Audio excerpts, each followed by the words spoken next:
नमस्कार दोस्तों, गार्गी क्लासेस पर आपका स्वागत है। डेट आज की 18 मई 2022। देख लेते हैं इंडियन एक्सप्रेस के एडिटोरियल आइडिया पेज से इंपॉर्टेंट आर्टिकल्स जो अभी हम इस वीडियो में डिस्कस करने वाले हैं। देखो, आज के जो हमारे इश्यूज़ हैं उनमें सबसे पहला इशू तो हम डिस्कस करेंगे ज्ञानवपी मस्जिद को लेकर के क्या हमारे कॉन्स्टिट्यूशनल पॉइंट निकल के आ रहे हैं। दूसरा इशू रहेगा कि नेशनल फैमिली हेल्थ सर्वे के 5th राउंड के डेटा के बेसिस पे अगर देखें तो नॉनवेज कंजम्पशन इंडिया में बढ़ा है। तीसरा इशू हम देखेंगे कि जो इन्फ्लेशन है उसको अभी तक हमने डोमेस्टिकल एंगल से देखा है, आज इंटरनेशनल या फिर ग्लोबल एंगल से भी देखेंगे। तो इस तरीके से 3 इश्यूज़ हैं, इनको डिटेल में देखते हैं। देखो जी, फर्स्ट आर्टिकल है क्वेश्चन कॉन्स्टिट्यूशन। सुप्रीम कोर्ट ने अपनी तरफ से वाराणसी डिस्ट्रिक्ट मजिस्ट्रेट को इंस्ट्रक्ट किया है कि भाई Kashi Vishwanath temple and Gyanvapi mosque complex ये एक ही जगह पे लोकेटेड है, ठीक है। तो बोला इस एरिया में जो शिवलिंग आपको मिला है उस एरिया को आप एक बार सीज़ कर दो, प्रोटेक्ट करो, जबकि मुस्लिम्स को वहाँ पर मॉस्क में वर्शिप करने से नहीं रोका जाएगा, ठीक है। मुद्दा आपको पता है कि काशी विश्वनाथ टेम्पल में के पास में ये जो ज्ञानवपी मॉस्क लोकेटेड है, यहाँ पर ये इशू हाईलाइटेड था जो कि वाराणसी डिस्ट्रिक्ट मजिस्ट्रेट के सामने गया कि वहाँ पर पहले हिंदू टेम्पल था जिसको फिर बाद में तोड़ करके डिमोलिश करवा करके और ये मॉस्क बनवाई गई थी। तो ऐसे में सर्वे के लिए ऑर्डर डिक्लेयर कर दिए गए थे, किसके द्वारा? वाराणसी डिस्ट्रिक्ट मजिस्ट्रेट के द्वारा कि भाई एक वीडियो सर्वे प्रॉपर होना चाहिए तो वहाँ पर एक शिवलिंग मिलता है, ठीक है। तो ऐसे में देखो मुद्दा क्या निकल के आ रहा है कि वहाँ पर जो ऑलरेडी जो 15 अगस्त 1947 के टाइम की हम बात करें तो तब से लेकर अभी तक वहाँ पर मॉस्क लोकेटेड है और वो मेडिएवल पीरियड के टाइम पे वो तुड़वा करके बनवाया गया था, वो पहले उसकी जगह टेम्पल था। इस तरीके के एविडेंसेस और इस तरीके की बातें जो हैं वो बुक्स में लिखी हुई रेफरेंस के तौर पे भी मिली है और ये अब प्रूफ भी मिल चुका है। तो ऐसे में सुप्रीम कोर्ट में एक पिटीशन लगती है, किसके द्वारा लगाई जाती है? कमेटी ऑफ मैनेजमेंट ऑफ अंजुमन इंतज़ामिया मस्जिद वाराणसी, कि भाई आप एक चीज़ बताओ कि किस तरीके से आप श्रृंगार गौरी स्थल पे या इस कॉम्प्लेक्स में जिसको हम बोल रहे हैं Vishwanath temple and Gyanvapi mask, इसकी वीडियोग्राफी के लिए अलाउ कर सकते हो, जबकि यहाँ पर हमारे पास में ऑलरेडी एक एक्ट अवेलेबल है 1991 का जो ये कहता है the places of worship special provisions act of 1991, जिसमें सीधा ये मेंशन किया हुआ है कि जो भी हमारी धार्मिक स्थल हैं जहाँ पर भी हम हमारी पूजा प्रार्थना करते हैं, चाहे मॉस्क है, चाहे मंदिर है, चाहे कुछ भी है, तो बोलो वो 15 अगस्त 1947 को जिस स्टेट में था ना उसी स्टेट में मेंटेन रखा जाएगा, उसमें कोई भी कन्वर्जन होने का कोई स्कोप नहीं है। ये एक्ट आया था 1991 में। तो इस बेसिस पे अगर देखा जाए तो वाराणसी कोर्ट ने किस तरीके से ये ऑर्डर दिए हैं, ये अपने आप में क्वेश्चन मार्क उस कोर्ट के ऑर्डर पे लगता है, ठीक है, कि जब आपके पास में एक्ट में ये चीज़ें ऑलरेडी अवेलेबल हैं तो इन चीज़ों को ऐसे नहीं इम्प्लीमेंट करना चाहिए था।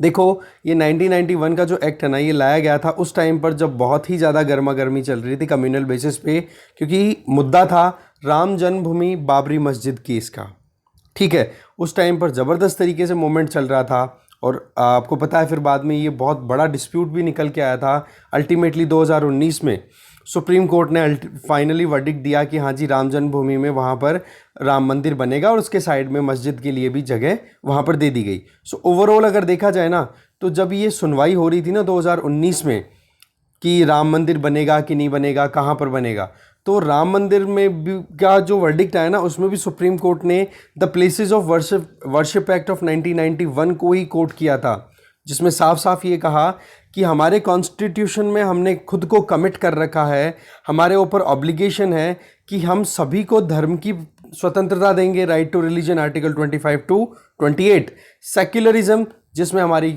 प्रीएम्बल में तो एक्सप्लिसिटली सेक्युलरिज्म मेंशन किया हुआ है। इसके अलावा uniform civil code under article 44 ये भी सेक्युलरिज्म को प्रमोट करती है। इसके अलावा सभी रिलीजन को एक तरीके से देखना ये भी हमारा कॉन्स्टिट्यूशन का फीचर आर्टिकल 25 से 28 तक। इसके अलावा राइट टू इक्वालिटी है, वो भी सीधा यही कहता है, राइट ऑफ माइनॉरिटीज़ के आर्टिकल 29 एंड 30। ये सारी चीज़ें जो हैं बोले सेक्युलरिज्म को प्रमोट करती है, जो कि हमारे कॉन्स्टिट्यूशन की बेसिक फीचर का पार्ट है। और बेसिक फीचर का आइडिया आपको पता है केशवानंद भारती केस ऑफ 1973 में सुप्रीम कोर्ट ने ला दिया था। सो ओवरऑल अगर देखें तो ये ऑब्लिगेशन है कि हम कॉन्स्टिट्यूशन में जो हमारे कमिटमेंट्स हैं उनको पूरा करें। बोला उस कमिटमेंट को पूरा करने के लिए एक्ट बहुत इंपॉर्टेंट है। इस एक्ट में साफ साफ ये लिखा हुआ है कि जो मुद्दे डिस्प्यूट्स हैं, जिन मुद्दों पर डिस्प्यूट अभी चल रहा है, अभी का मतलब 15 अगस्त 1947 के टाइम पे जिन मुद्दों पर डिस्प्यूट चल रहा है, जो मुद्दे हाईलाइटेड हैं, उन मुद्दों को छोड़कर बाकी जितनी भी रिलीजियस प्लेसेस हैं बोलो वो एज इट इज़ मेंटेन रहेंगे, उनमें कोई चेंजेस नहीं आएगा। ठीक है, तो ये अभी जो ऑर्डर दिए गए हैं ज्ञानवपी मॉस्क में या फिर ये जो विश्वनाथ मंदिर कॉम्प्लेक्स में ये जो वीडियो शूटिंग करवाना, बोले ये अपने आप में थोड़ा सा क्वेश्चन मार्क पे आता है। दूसरा, एक्ट पार्लियामेंट का बनाया हुआ है तो प्रॉपर लेटर एंड स्पिरिट के तौर पे इम्प्लीमेंट होना चाहिए, क्योंकि अल्टीमेटली हम क्या बोल रहे हैं, हमारे कॉन्स्टिट्यूशन का लॉ ऑफ द लैंड, तो प्रॉपर इम्प्लीमेंटेशन होना चाहिए। अब सवाल यह है कि इस लॉ में अमेंडमेंट ला सकते हैं कि नहीं। देखो, अमेंडमेंट इजीली लाया जा सकता है, सिंपल लॉ है, ठीक है, और मेजोरिटी ऑलरेडी आपको पता है बीजेपी के पास में है, तो वो कर सकते हैं। पर एडिटर साफ साफ ये बोलना चाह रहे हैं कि 1947 से लेकर अभी तक का जो हमारा इंडिया है ना, वो हम इंडियन नेशन स्टेट की बात करते हैं, ना तो हम किसी माइथोलॉजी से रिलेटेड कोई इशू की बात कर रहे हैं, ना किसी डिक्टेशन की हम बात कर रहे हैं, मोनार्क की बात कर रहे हैं। यहाँ पर हमें पता है कि जब हम इंडिपेंडेंट हुए तो हमारे लोग कितने थे, अलग अलग सोसाइटी से, रिलीजियस कॉम्प्लेक्सिटी देखो, कितने सारे सेक्ट्स हमारे यहाँ पर अवेलेबल हैं, तो सबको प्रॉपर कहते हैं ना कि खुद को अपने प्राइवेट स्फीयर में अपना खुद का काम करने का पूरा अधिकार मिलता है, अपनी प्रैक्टिस करने का। तो बोलो वो जो अधिकार है ना, वो कॉम्प्रोमाइज़ नहीं होनी चाहिए, क्योंकि वो हमने जब हमारा कॉन्स्टिट्यूशन एनेक्ट किया था, जो कॉन्स्टिट्यूशन हमारा एनफोर्समेंट में आया था 26 जनवरी 1950 को, तो उस टाइम से लेकर अभी तक हमने जो कॉन्स्टिट्यूशनल वैल्यूज़ को प्रमोट किया है, वो ही वैल्यू प्रमोट होनी चाहिए। इसलिए जो कुछ भी किया जाए ना, तो उसमें हमें हमारी हिस्ट्री को और हमारे फ्यूचर को दोनों को पर्सपेक्टिव में लेकर के और फिर काम करना चाहिए। नहीं तो कहीं हम कल्चरल पॉइंट ऑफ व्यू से, या जो श्रीलंका का जो इशू ना मेजोरिटेरियन पॉलिटिक्स, कि मेजोरिटी जिसकी है, नंबर जिसके पास है, वो कुछ भी कर सकता है, तो बोलो वो नुकसान वाली चीज़ हो जाती है फिर। तो ऐसे में हमें सोच समझ करके और कॉन्स्टिट्यूशनल वैल्यूज़ को ध्यान में रखते हुए कानून को बनाने की ज़रूरत है और अप्लाई करने की ज़रूरत है। इसी पॉइंट को आगे करेंगे हम कंटिन्यू। आर्टिकल का नाम है आर्टिकल का टाइटल है we ask the wrong question. Article को फाहद जुबेरी ने लिखा है। इनका ये कहना है कि अयोध्या वाला मुद्दा जब हाईलाइट हो रहा था, तभी ये बहुत सारे स्लोगन्स निकल के आए थे कि अयोध्या के बाद में वाराणसी और मथुरा भी हम इस पर भी हम सोल्यूशन निकालेंगे।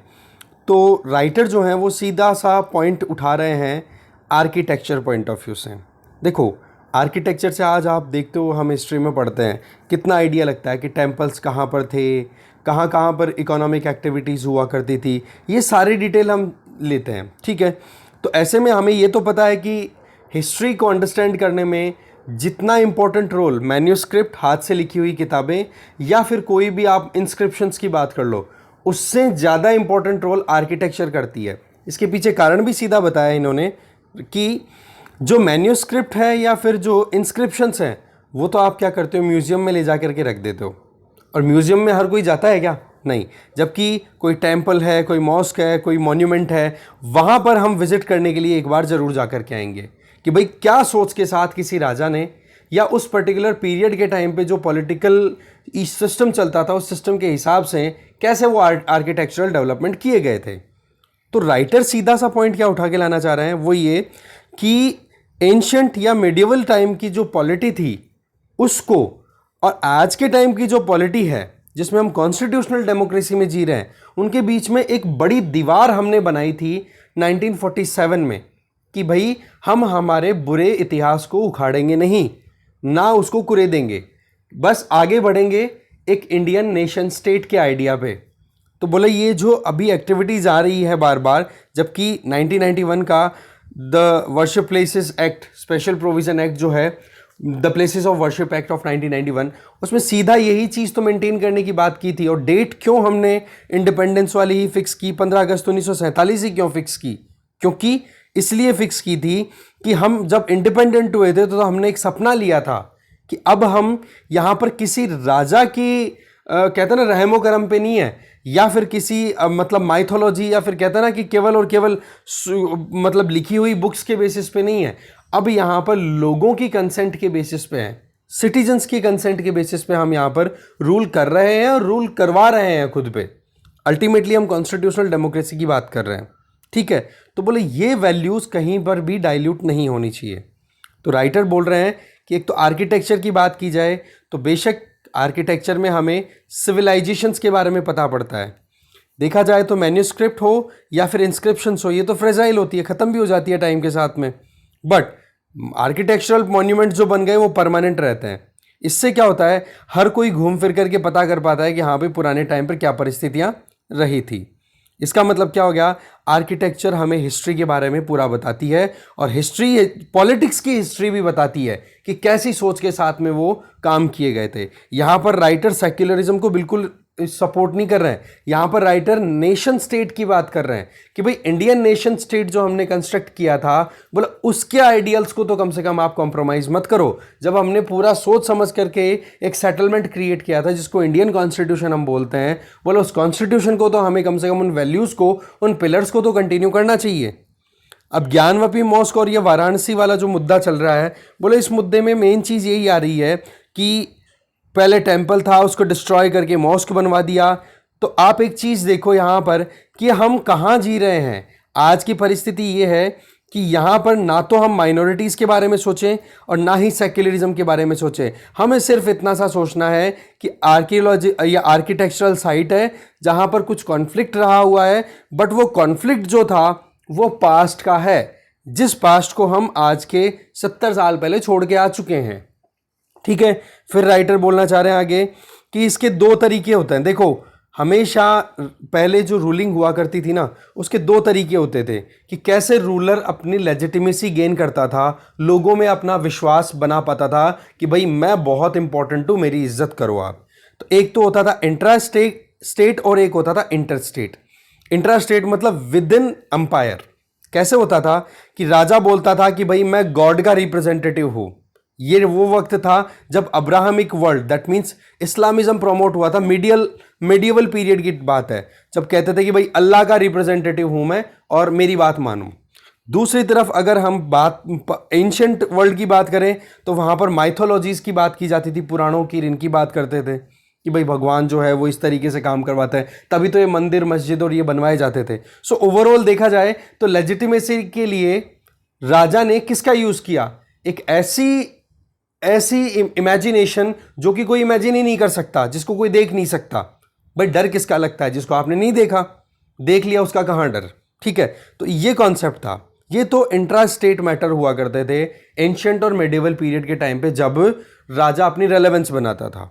जबकि इंटर स्टेट मैटर्स में राजा अपनी पूरी आर्मी के साथ में अटैक करता था और बहुत बुरे तरीके से वायलेंस करके, और फिर बाद में अपनी जो दादागिरी थी वो साबित करता था कि मैं हूं आज से तुम्हारा राजा। तो ओवरऑल आप देखो कि प्री मॉडर्न स्टेट जो थे वो वायलेंट या एक्सपेंशनिस्ट थे या फिर डिवाइन या माइथोलॉजी पर डिपेंडेंट थे।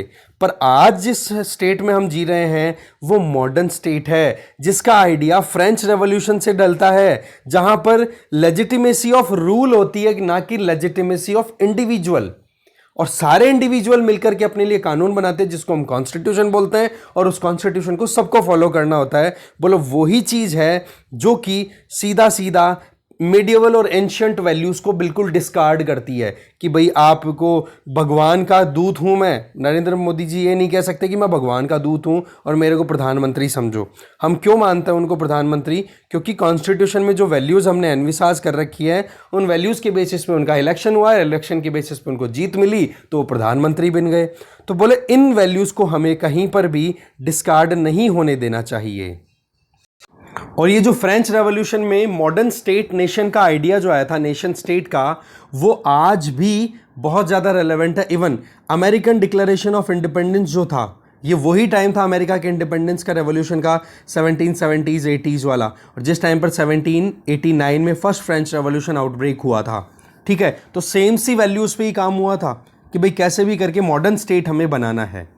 तो राइटर वही चीज़ बोलना चाह रहे हैं कि जब हमारे पास में एक्ट अवेलेबल है, the places of worship act, special provision of 1991 का, तो बोले इस एक्ट में सीधा लिखा हुआ है कि 15 अगस्त 1947 को जो भी कैरेक्टर है वर्शिप प्लेसेस का वो एज इट इज़ मेंटेन रखा जाएगा, छोड़ करके उनको जो ऑलरेडी डिस्प्यूट में चल रही है, कोर्ट में चल रही है। तो केवल एक राम मंदिर वाला जो मुद्दा था ना, वो ही इशू जो था वो कोर्ट में चल रहा था। कब? 1991 के एक्ट के प्रोविज़न बोल रहे हैं हम ये। ठीक है, डेट फिक्स की थी 1947। बोले 1947 ही क्यों फिक्स की? क्योंकि उस टाइम पर हमने ये डिसाइड किया था कि हमारी सोसाइटी मल्टीकल्चरल है, डाइवर्स सोसाइटी है, तो हमें कॉन्फ्लिक्टिंग आर्किटेक्चर को ज़्यादा कॉन्फ्लिक्ट में लेकर के जाने की ज़रूरत नहीं है। तो ऐसे में बोला हमें हमारे नेशन स्टेट की वैल्यू को समझना होगा। इस स्पिरिट को हम बिल्कुल भी डाइल्यूट नहीं होने देना चाहते। ठीक है, जिस तरीके से हमारे कॉन्स्टिट्यूशन को हमने एनविसाज किया था या अप्लाई किया था, तो वो वैल्यूज़ क्या थी? एक तरीके से हमारी खुद की रीडिफाइंड वैल्यूज़ ही तो थी कि एंशियंट और जो मेडिवल पीरियड के टाइम पे जो भी हमने एक्सपीरियंसेस किए हैं, जो भी बिटरनेस रही है, उस बिटरनेस को साइड में करते हुए हमने हमारा नया वैल्यू सिस्टम क्रिएट किया था। तो ऐसे में जो आर्किटेक्चरल साइट्स है ना, इनको चाहे वो माइथोलॉजी से रिलेटेड हो, चाहे मेडिवल पीरियड की वारफेयर से रिलेटेड हो, इन चीज़ों को हमें कहीं पर भी कोर्ट में ज़्यादा इसके ऊपर सवाल नहीं उठाने चाहिए, क्योंकि कॉन्स्टिट्यूशन का गार्जियन कौन है? Judiciary, mainly supreme court. ठीक है, अब कॉन्स्टिट्यूशन के पिलर्स हैं, आपने उनमें मॉडर्न स्टेट की वैल्यूज़ को इन्विसाज किया है, जिसमें सभी को इक्वल अधिकार देने की बात की है, सिटीजन सेंट्रिक रूल्स की बात की है। तो वहाँ पर अगर जुडिशरी किसी आर्कियोलॉजिकल या फिर आर्किटेक्चरल साइट की सर्वे करवाता है, उसके ऑर्डर देती है, तो बोला जुडिशरी को ये ऑर्डर नहीं देना चाहिए था। ये जो इन्वेस्टिगेशन जो है वो जुडिशरी की खुद की फंक्शनिंग के अगेंस्ट में जाता हुआ दिखाई दे रहा है कि आप एंटी मॉडर्न पॉलिटी को लेजिटिमाइज कैसे कर सकते हो। इसके अलावा राइटर लास्ट में आते आते एक ही चीज़ बोलते हैं कि हिस्ट्री की कुछ छोटी कुछ मतलब आपके फेवर की जो चीज़ें हैं उनको उठा करके आप इस तरीके से आज की जो आर्किटेक्चर है उसको आप बिगाड़ो मत, उसको स्टेटस को मेंटेन रहने दो। और जो परिस्थितियां हैं वहाँ पर देखा जाए तो कोर्ट के सामने अगर ऐसी पिटिशंस आती हैं तो उनको रिजेक्ट करना चाहिए। तो राइटर के ये पर्सनल ओपिनियन थे जिनमें उन्होंने nation state, Indian nation state की वैल्यूज़ को अपहेल्ड करने की बात कही है कि बोले इन्वेस्टिगेशन के ऑर्डर से पहले वाराणसी कोर्ट को ये सोचना चाहिए था कि भाई किन वैल्यूज़ पे हम आगे कंटिन्यू करना चाहते हैं। बट वही चीज़ है, अमेरिका का हमने देखा ना फंक्शन ऑफ जुडिशरी में मैंने आपको आइडिया बताया था कि ड्राफ्ट रिलीज हुआ है रॉय वर्सेस वेड केस का कि भाई अबॉर्शन को ख़त्म करना है कि नहीं करना। तो वहाँ पर क्या बोला गया था? बोले पब्लिक ओपिनियन ये आ रहा है कि अबॉर्शन को स्क्रैप कर देना चाहिए। अब आप एक चीज़ बताओ कि जुडिशरी है वो इंडिपेंडेंटली काम करेगी या पब्लिक ओपिनियन पे काम करेगी? फिर तो इसका मतलब जुडिशरी और लेजिस्लेचर में फ़र्क ही नहीं रहेगा अगर पब्लिक ओपिनियन का जुडिशरी पे असर आ गया तो उस पॉइंट ऑफ व्यू से अगर देखा जाए तो जुडिशरी को तो कॉन्स्टिट्यूशनल एम्बिट के इर्द गिर्द रह के ही काम करना होता है कि नहीं? तो इस तरीके से राइटर जो है वो अपनी तरफ से ऑब्जेक्शन राइज कर रहे हैं। आगे चलते हैं। देखो रेगुलर बेसिस पे ये 20-20 मिनट के अगर वीडियोस आप देखते हो ना, ये जो हम एडिटोरियल डिस्कशन जो करते हैं, तो ये रेगुलर देखोगे तब आपको समझ में आ जाएगी। कई नए जो ज्वाइन करते हैं उनको क्वेश्चन ये आता है कि सर ये लिंक नहीं बन पा रहा है, समझ में नहीं आ रहा है। तो ऐसे में आप रेगुलर देखो, अपने आप डॉट्स कनेक्ट होती चली जाती हैं, ठीक है ना? क्योंकि इश्यूज़ गिनती के 100-150 के लगभग होते हैं एक साल में, और उन्हीं इश्यूज़ पर बार बार घूम घूम के आर्टिकल आते रहेंगे। बस उन्हीं में अपनी सोच डेवलप करनी है। और अगर वो 150 इश्यूज़ आपने पूरे एक साल में कवर कर लिए ना, तो मेंस में आप कहीं नहीं रुकने वाले हो, ये ध्यान रखना अपने को। खैर आ जाओ, नेक्स्ट आर्टिकल है मीट ऑफ द मैटर। देखो ये आर्टिकल में सीधा ये बताया हुआ है कि नेशनल फैमिली हेल्थ सर्वे के 5th राउंड का डेटा रिलीज़ हुआ है, जिसमें सीधा ये बोला है कि हमारे यहाँ पर 15 से 49 साल का जो एज ग्रुप है ना, उसमें लगभग टू थर्ड का मतलब हो गया 67% जो लोग हैं वो नॉनवेज कंज्यूम करते हैं, चाहे दिन में हर दिन करें या हफ्ते में एक बार करें या कभी कभी करें, पर करते ज़रूर हैं। इसका मतलब ये हो गया कि national family health survey round 4 के कंपैरिजन में national family health survey round 5 में इंक्रीमेंट देखने को मिला है। ठीक है, तो आप समझ सकते हो कि थोड़ा सा फिगर जो है हल्का सा राइज हुआ है। ठीक है, आप देख लो कि लगभग 70% के लगभग आ गया ना, इस तरीके से। ठीक है, मतलब थोड़ा सा राइज देखने को मिला है। इसके अलावा अगर देखा जाए तो एग ईटिंग की बात कर जाए, ठीक है, एग इंटेक ये भी देखो अप्रिशिएबली राइज हुआ है। पर एक प्रॉब्लम आ रही है, वो ये जेंडर स्क्यूनेस, मतलब स्टीरियोटाइप। अभी भी लड़कियां जो हैं या फीमेल्स हैं वो कम कंज्यूम कर पा रही हैं मीट को एज़ कम्पेयर टू मैन। तो ऐसे में एक तो बोला ये ठीक करनी ज़रूरी है। दूसरा कि जो हमने खुद को कनेक्ट कर रखा है, मतलब एक स्टीरियोटाइप जो चल रहा है, आइडिया जो है कि बोला हमारा देश जो है वो वेजिटेरियन कंट्री है और वेजिटेरियन कंट्री के चलते बहुत सारे अभी रूल्स भी निकाले गए थे। जैसे अहमदाबाद म्यूनसिपल कॉरपोरेशन का निकला था कि भाई हमारे यहाँ पर जो स्ट्रीट में ये जो एग्स की स्ट्रीट लगती है, बोले इसको बंद करो स्ट्रीट वेंडर्स को। तो उसमें कितने लोगों ने ऑब्जेक्शन किया था। कारण भी क्या था कि भाई कैसे जैसे करके कोविड से बाहर निकले हैं, कमाने तो दो। ये फूड जो है वो एक इंडिविजुअल की प्राइवेट चॉइस है, वो क्या खाना चाहता है क्या नहीं खाना चाहता, उसमें स्टेट का कोई लेन देन नहीं होना चाहिए। अल्टीमेटली फिर हाई कोर्ट्स और सुप्रीम कोर्ट ने अपनी तरफ से उन ऑर्डर्स को स्क्रैप कर दिया कि बोले ये चीज़ आपकी बिल्कुल भी ठीक नहीं है कि स्टेट मतलब गवर्नमेंट ये डिसाइड नहीं कर सकती कि किसको क्या खाना है। जिसकी चॉइस होगी वो अपने आप खा लेगा, अब जिसको नहीं खाना है मत खाए। ठीक है, तो ऐसे में एक ये करेक्शन लाना ज़रूरी है। दूसरा, वुमेन में जो नॉनवेज का कंजम्पशन है वो बहुत कम है, तो इसको भी ठीक करना ज़रूरी है। क्योंकि देखो ये चीज़ तो क्लियर है कि जो चीज़ें हम वेजिटेरियन फूड से ले सकते हैं वो चीज़ें अलग अलग डाइट से लेकर लेना पड़ता है। जबकि नॉनवेज की बात की जाए तो नॉनवेज में जो कंजम्पशन जो होता है, सर्वे बता रहा है ये सर्वे किसका किया हुआ है, Hyderabad based national institute of nutrition, जो कि Indian council of medical research के साथ में मिलकर काम करता है, उसी के अंडर में काम करता है। ठीक है ना। तो इसकी रिसर्च के बेसिस पे ये पता पड़ा है कि भाई जहां पर दूध और केले अगर बच्चों को दिए जाए तो उसकी बजाय अगर एग दे दिए जाए ना, तो आपको ज़्यादा माथापच्ची नहीं करनी पड़ेगी। प्रोक्योरमेंट बड़ी आसान रहती है एग की, और मिल्क आप कहीं से खरीदोगे, बनाना कहीं से लेकर के आओगे, फिर बच्चों को दोगे, तो दो चीज़ों का एक साथ ही काम हो रहा है। ठीक है, तो ऐसे में बोले एग कंजम्पशन को थोड़ा राइज करने की ज़रूरत है। पर यहाँ पर भी क्या आ जाता है कि हमारी सोसाइटी में अगर कुछ सोशल ग्रुप्स की बात करें तो वो सीधा ये कहते हैं कि भाई ये चीज़ें जो है वो हमारे नेशन के वेजिटेरियन होने के अगेंस्ट में जाती हुई बातें हैं, तो बोला हम इनको एक्सेप्ट नहीं करेंगे। जैसे आपको पता होगा रिसेंटली कर्नाटका में मिड डे मील स्कीम में एग को ऐड करने की बात की थी। एक्सप्लेन पेज पे मैंने डिस्कस किया था, वो मैं वीडियो ढूंढ करके लिंक डिस्क्रिप्शन बॉक्स में शेयर कर दूंगा कि हमारे यहाँ पर मिड डे मील स्कीम में कहाँ कहाँ पर क्या क्या चीज़ें दी जाती हैं। ठीक है, जिससे कि न्यूट्रिशनल वैल्यूज़ जो है बच्चों में वो मिल सके।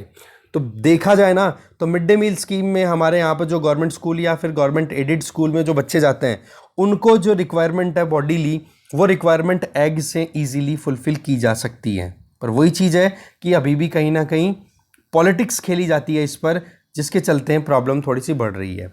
2011 का नेशनल सैंपल सर्वे अगर देखें तो उसमें सीधा ये था कि इंडियंस में प्रोटीन इंटेक कम है। हमारे यहाँ पर कार्ब्स ज़्यादा खाते हैं, कार्बोहाइड्रेट ज़्यादा खाते हैं प्रोटीन के कंपैरिजन में। जबकि नॉनवेज में हम बात करें तो वहाँ पर आप ध्यान दोगे कि प्रोटीन रिच कंटेंट ज़्यादा होता है। ठीक है, जबकि हम जो कंज्यूम करते हैं जैसे मान लो वेजिटेरियन, ठीक है, तो वेजिटेबल हो गए, फ्रूट्स हो गए, तो उनमें कार्बोहाइड्रेट्स जो हैं वो ज़्यादा, और वो भी कौन से, लेस कॉम्प्लेक्स सिंपल कार्बोहाइड्रेट जो कि डाइजेस्ट हो जाते हैं और ऐसे के ऐसे निकल जाते हैं। ठीक है, कॉम्प्लेक्स कार्बोहाइड्रेट्स की बात करें, फ्रूट और वेजिटेबल की बात करें जो कि वेजिटेरियन इंटेक का ही पार्ट है, बोलो वो बहुत कम है। इस वजह से फिजिकली ज़्यादा स्ट्रेंथ नहीं मिल पाती है।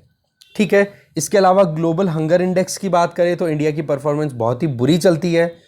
और दूसरा, जेंडर डिस्पैरिटी हमने ऑलरेडी देख ही ली है, तो बोले ये करेक्शन करने ज़रूरी है। और ये चीज़ नेशनल फैमिली हेल्थ सर्वे 5 ने सीधा कह भी दिया है। और पॉलिसी मेकर्स को इस सर्वे को अच्छे से समझना भी होगा कि एक तो प्रोटीन डेफिसिट हमारा कंट्री है और उसमें भी मेन प्रोटीन डेफिशिएंसी किसमें, वुमेन में, तो बोलो वो इम्प्रूव होनी चाहिए। दूसरी अगर देखा जाए जो डिबेट है वो स्टीरियोटाइप ज़्यादा दिखता है बजाय कि लॉजिक्स पे। तो ऐसे में जो सर्वे जो चीज़ बता रहा है ना वो चीज़ देखी जाए। स्टीरियोटाइप का मतलब कि आपने दिमाग में पहले से सेट कर रखा है कि ये तो ऐसे ही है, इसके अलावा कुछ नहीं हो सकता। जैसे जेंडर स्टीरियोटाइप कि भाई लड़कियों के बस की बात नहीं है, सॉरी ऐसा हम नहीं कह सकते। ठीक है, क्योंकि आज की परिस्थितियाँ बिल्कुल चेंज हो चुकी हैं। ठीक है, तो इस तरीके से ये बताया जा रहा है हेल्थ पॉइंट ऑफ व्यू से। आर्टिकल आगे चलते हैं। लास्ट आर्टिकल है द इन्फ्लेशन स्पाइरल। आर्टिकल को यहाँ पर लिखा है पिनाकी चक्रवर्ती जी के द्वारा। देखो इनका एक ही कहना है कि आज अगर देखा जाए तो ग्लोबल मैक्रो इकोनॉमिक सिचुएशन में इंस्टेबिलिटी ज़बरदस्त है। कर्जा सभी देशों पे बढ़ा हुआ है, मेनली जो गरीब हैं या फिर ग्रोइंग है। डेफिसिट है वो बढ़ गया है, इन्फ्लेशन बढ़ी हुई पड़ी है।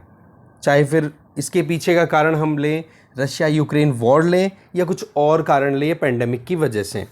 इसमें वर्ल्ड इकोनॉमिक फोरम के द्वारा, वर्ल्ड इकोनॉमिक फोरम नहीं, इंटरनेशनल मॉनेटरी फंड के द्वारा जो वर्ल्ड इकोनॉमिक आउटलुक रिलीज़ किया जाता है उसमें सीधा पहले से बता दिया कि इन्फ्लेशन जो है वो जनवरी 2022 से लगातार बढ़ रही है। तो इसके पीछे कारण क्या है? इसके पीछे कारण है एक तो पेंडेमिक, क्योंकि पेंडेमिक के टाइम पे जो भी गवर्नमेंट्स ने अपनी तरफ से स्टिमुलस दिए थे, पैसे खर्च किए थे कि भाई कैसे भी करके इकोनॉमी कंटिन्यू चलती रहे, तो ऐसे में बहुत ज़्यादा जीडीपी के कंपैरिजन में जो G20 कंट्रीज़ है ना, वर्ल्ड की टॉप 20 कंट्री इकोनॉमीज़, वहाँ पर डायरेक्ट और इनडायरेक्ट सपोर्ट जो गवर्नमेंट्स के द्वारा दिया गया है वो बहुत बढ़ा हुआ है। जैसे कि गवर्नमेंट जो डायरेक्ट सपोर्ट देती है वो बढ़कर के कितना 15% राइज देखा गया है पिछले 1-2 सालों में, जबकि दूसरी तरफ आप देखोगे तो इनडायरेक्ट सपोर्ट जो है गवर्नमेंट की तरफ से जो दिया जाता है लोगों को कि कैसे भी करके इकोनॉमी कंटिन्यू रहे पेंडेमिक के टाइम पे, वो 1.9% रहा।